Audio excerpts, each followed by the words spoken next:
सबसे ज्यादा आनंद शंकर जी से पूछा जाए कौन से दिन आता है, तो शिव जी कहेंगे मुझे हर तीज बड़ी पसंद है। शिव जी से पूछा वो क्यों? पार्वती जी ने जब तक करा था, साधना करी थी, उपास करा था, व्रत करा, पार्वती जी ने ऐसा व्रत करा, ऐसा ताप करा, ऐसी साधना करी, उस व्रत से मैं बड़ा प्रसन्न हूँ। सबसे ज्यादा प्रसन्न मेरे शंकर तीज के दिन होते हैं। श्री शिवाय नमस्तुभ्यं, हर हर महादेव। पूज्य गुरु जी पंडित प्रदीप मिश्रा जी तीज के महा उपाय बता रहे हैं। जो महिला तीज के व्रत नहीं करती है तो इस उपाय को जरूर करें।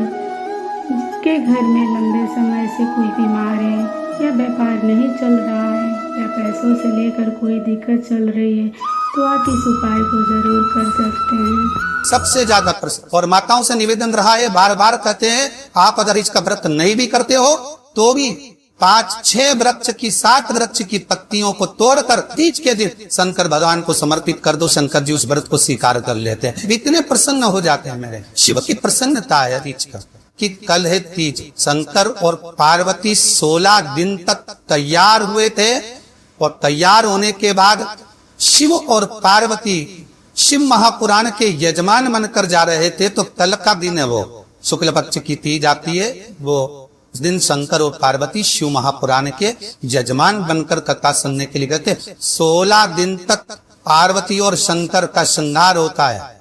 उसमें से आज का दिन सिंधारा दूज का होता है। क्यों सिंधारा दूज कहते हैं? सिंधारा दूज का मतलब क्या है? क्यों हिंदू धर्म में सिंधारा दूज मनाई जाती है?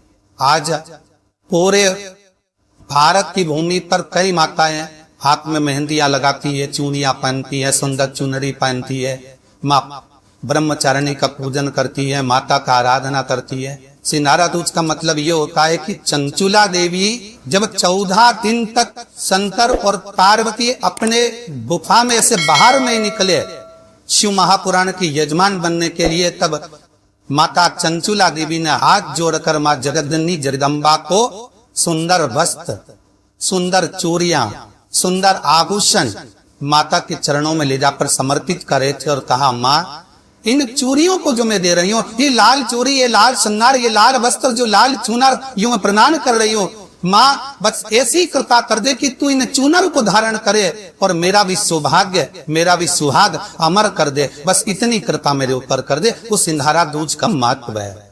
आज भारत की भूमि की सभी माताओं को सिंधारा दूज का बहुत बहुत बधाई।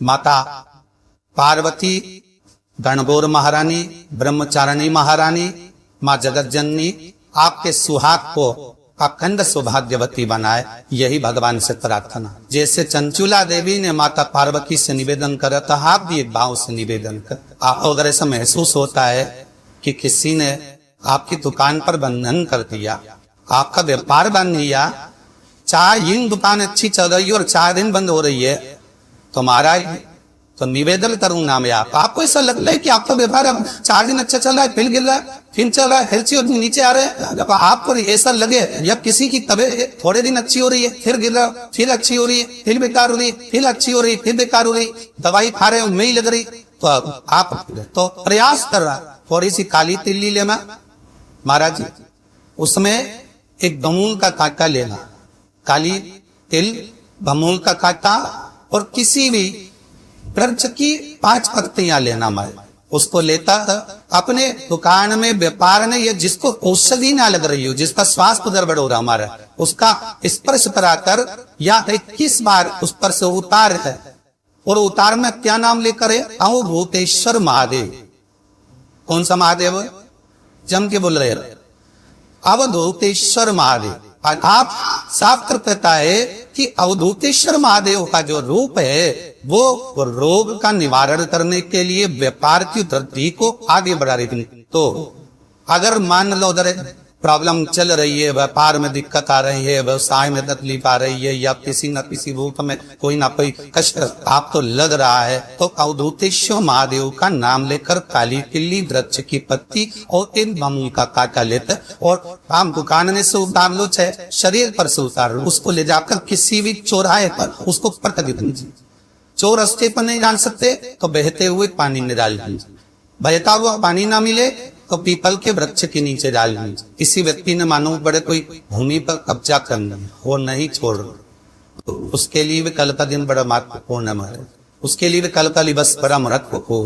मान लो अगर कोई कब्जा कर लिया हो और वो प्लाट या कोई दुकान कोई व्यापारिक स्थान नहीं छोड़, तो उसके लिए भी कल का दिन शास्त्र कहता है महाराज जी, शमी पत्र की 5 पत्ती, कितनी पत्तियां लेना है?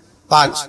शमी पत्र की 5 पत्ती, बेल पत्र की 11 पत्ती, सूर्य का स्मरण करते हुए सूर्य में से 7 बार घुमाकर भगवान शिव का नाम मंत्र लेते हुए, जो शिव महापुराण का मूल मंत्र है, श्री शिवाय नमस्तुभ्यम, शिव महापुराण के मूल मंत्र का स्मरण कर सूर्य पर से घुमाकर शंकर भगवान के शिवलिंग पर जो समर्पित कर देता है और चरी हुई एक बेलपत्र शमी पत्र उस स्थान पर डाल देता है जो कब्जा नहीं छोड़ रहा, महाराज 6 महीने के अंदर वो कब्जा छोड़कर भागता न जा कर जाएगा। थोड़ा भी है और थोड़ी भी मात्रा का अगर कर्जा है तो उस कर्जे को चुकाने का प्रयास, और अगर नहीं चुक रहा तब कल तो 1 नोगला पानी कलश मारा, उसमें जल भर लीजिए और जल भरकर उसमें 7 दाने चने की दाल डाल लीजिए।